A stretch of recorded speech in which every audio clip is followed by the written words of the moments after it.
Olá pessoal, sejam bem-vindos. No nosso encontro de hoje, nós vamos dar continuidade ao nosso estudo sobre a Política Nacional de Humanização, a PNH ou Humaniza SUS, como nós costumamos chamá-la. No nosso último encontro, nós tivemos uma parte um primeiro momento da aula, né? E naquela oportunidade nós falamos sobre os objetivos, os princípios e as diretrizes da Política Nacional de Humanização. No nosso encontro de hoje, a gente vai falar sobre o método e sobre os chamados dispositivos dessa política. E para darmos início, como sempre, trazemos uma questão bem interessante, que fez parte de uma prova de concurso do Tribunal Regional do Trabalho da 8ª Região. Sugiro que vocês deem uma paradinha, analisem, pensem na questão, uma questão bem elaborada, e no final do encontro nós trazemos novamente a questão e analisamos as assertivas para encontrarmos a resposta correta.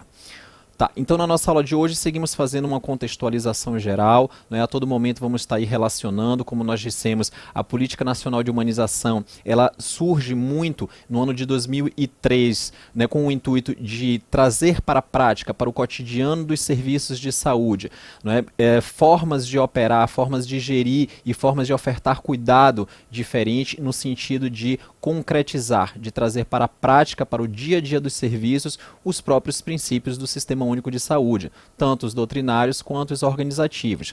Vamos falar então sobre o método e daí em seguida falamos dos chamados dispositivos da política de humanização, também bastante cobrados nas provas de concurso e também de residência.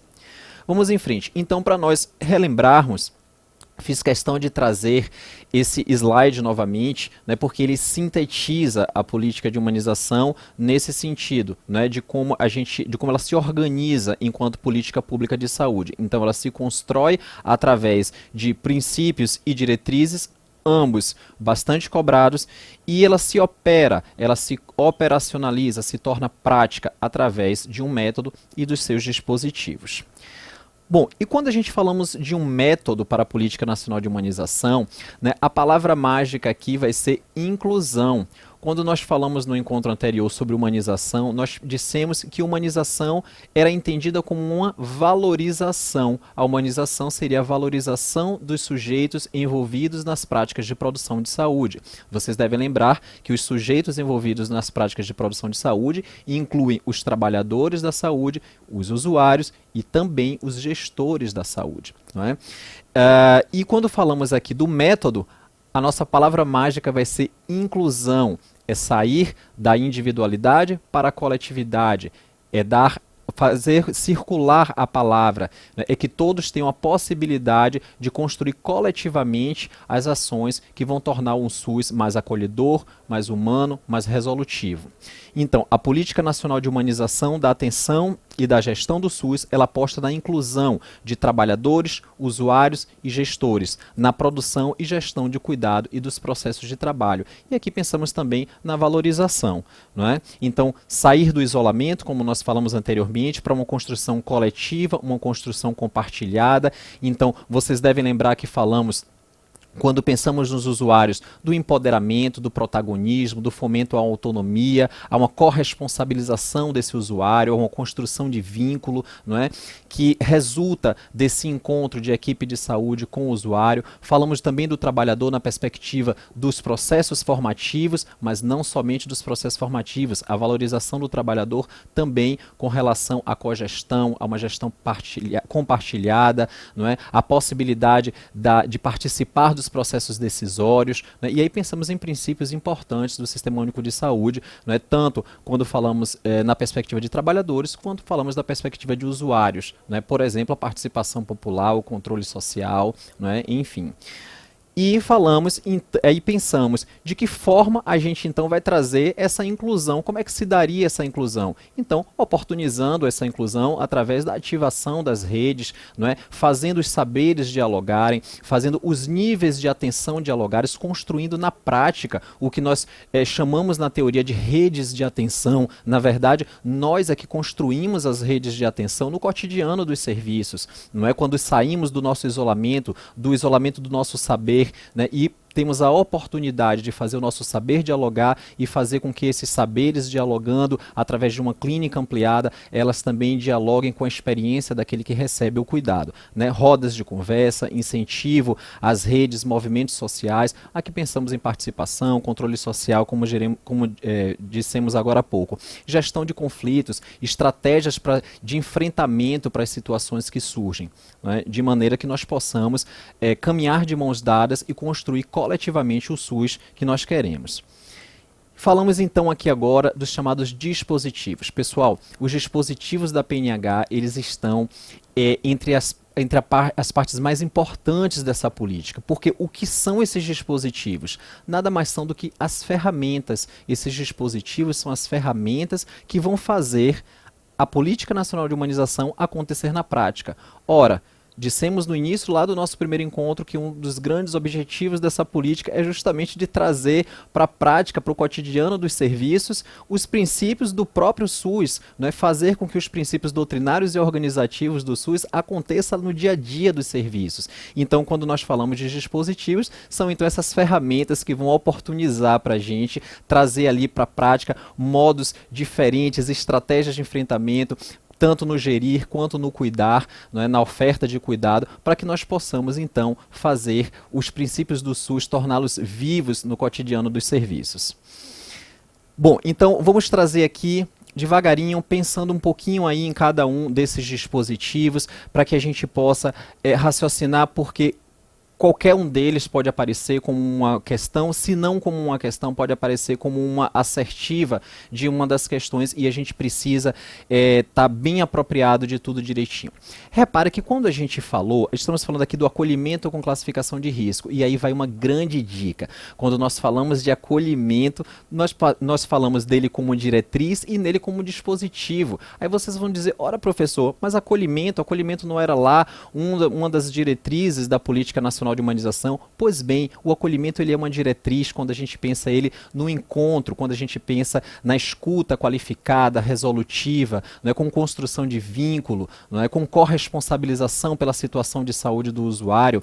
Pensamos então no acolhimento nessa perspectiva como uma diretriz, mas a partir do momento em que ele se torna o acolhimento com classificação de risco e ele nos ajuda então a organizar a porta de entrada, por exemplo, de um serviço de saúde, né, organizando os fluxos, nos ajudando a operacionalizar melhor, né, a partir do momento que nós classificamos os usuários, obviamente em cima de critérios clínicos, estamos falando de equidade, de um dos princípios mais importantes, dos princípios doutrinários mais importantes do SUS, ou seja, dando mais a quem precisa de mais naquele momento, né? Mas percebam que aqui a gente não está falando da lógica da triagem, da lógica da distribuição de fichas, não, nem da lógica da ordem de chegada, muito menos. Estamos falando aqui do acolhimento com classificação de risco, ou seja, todo o conteúdo, toda a ideia que traz o acolhimento enquanto diretriz, mas numa perspectiva de dispositivo, numa perspectiva de ferramenta que vai nos ajudar a operacionalizar o serviço de saúde da forma mais efetiva, resolutiva e cuidadosa possível,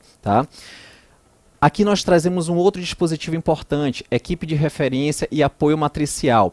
Quando a gente pensa principalmente na atenção básica, na atenção primária, nós sabemos que temos as equipes de saúde da família, por exemplo, e temos o chamado NASF, os núcleos de apoio à saúde da família. Então, as equipes de saúde da família seriam as equipes de referência e o NASF, eles trabalham na perspectiva do apoio matricial para essas equipes de referência. Não é o nosso assunto de hoje, nós podemos falar disso quando conversarmos sobre NASF, mas também bastante cobrado em provas de concurso. Aí falamos de outros dispositivos, como o Projeto Terapêutico Singular, o conhecido PTS, certamente alguns de vocês conhecem muito bem, né? O Projeto de Saúde Coletiva, ativação das redes, como nós falamos, sair do isolamento, fazer os saberes circularem e fazer os saberes dialogarem, e mais do que isso, fazer os níveis de atenção também dialogarem, pensando, por exemplo, em referência e contra-referência. A rede, pessoal, ela é construída na prática, no dia a dia dos serviços. A construção coletiva da ambiência, falamos disso também, tá? Interessante, pessoal, vou fazer uma pausa aqui para trazer para vocês o seguinte. Eu disse para vocês que a Política Nacional de Humanização, ela é bastante extensa. E aqui faço uma pausa para dizer para vocês que cada um desses dispositivos, ele gerou uma cartilha, ele gerou um documento em separado, nos ensinando como colocar esse dispositivo na prática. Ou seja, além do texto da Política Nacional de Humanização, do HumanizaSUS, da nossa PNH, nós temos, quando falamos dos dispositivos, as chamadas cartilhas da PNH, né? E cada cartilha traz um desses dispositivos, nos ensinando, enquanto profissionais da saúde, como colocar cada dispositivo daquele na prática, no dia a dia do serviço. Ou seja, nos ensinando como colocar os princípios do Sistema Único de Saúde na prática do nosso dia a dia. E aí falamos da construção coletiva da ambiência, que tratamos na parte 1 da nossa aula, que vai para além das questões somente da estrutura física, dos recursos estruturais e materiais. Falamos aqui de um clima relacional também, de um ambiente saudável para se fazer, se construir, se produzir saúde. Os chamados grupos de trabalho de humanização. Esses grupos de trabalho de humanização, muitas vezes, professor, o que são esses grupos de trabalho de humanização? Muitas vezes é necessário implantarmos, identificarmos quem são os possíveis atores, tanto usuários, não é? Lideranças comunitárias, por exemplo, quanto dentro do próprio grupo de trabalhadores, da equipe, quem são os potenciais atores que podem se envolver e se engajar e disparar os processos de humanização para, por exemplo, implantar os demais dispositivos da política dentro do seu serviço. Então, os grupos de trabalho de humanização, eles surgem muito nessa perspectiva, como núcleos que vão aí estar num processo de disparar as ações de humanização e abraçar a causa de humanização para dentro do serviço, tá?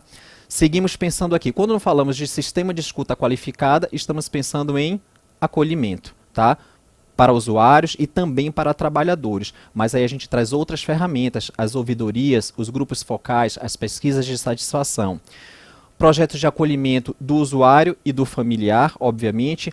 2 dispositivos importantíssimos, visita aberta e direito acompanhante, bastante polêmicos no dia a dia dos serviços, mas são dispositivos da PNH, quando falamos de visita aberta e direito acompanhante. Muitas das coisas, muitos dos conteúdos que nós vemos no dia a dia dos serviços de saúde, na verdade, eles são oriundos da Política Nacional de Humanização, e termina que a gente termina não se apropriando da política e não sabendo, inclusive, que essas ferramentas fazem parte da PNH.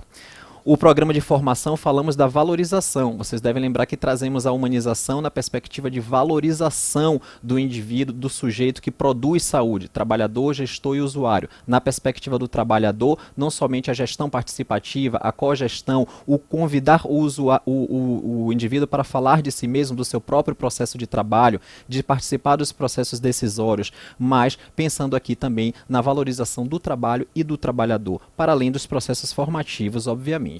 Né? Então, pessoal, para que nós possamos memorizar e fixar melhor o nosso conteúdo, vamos retornar àquela nossa questão do início para que possamos achar a resposta correta.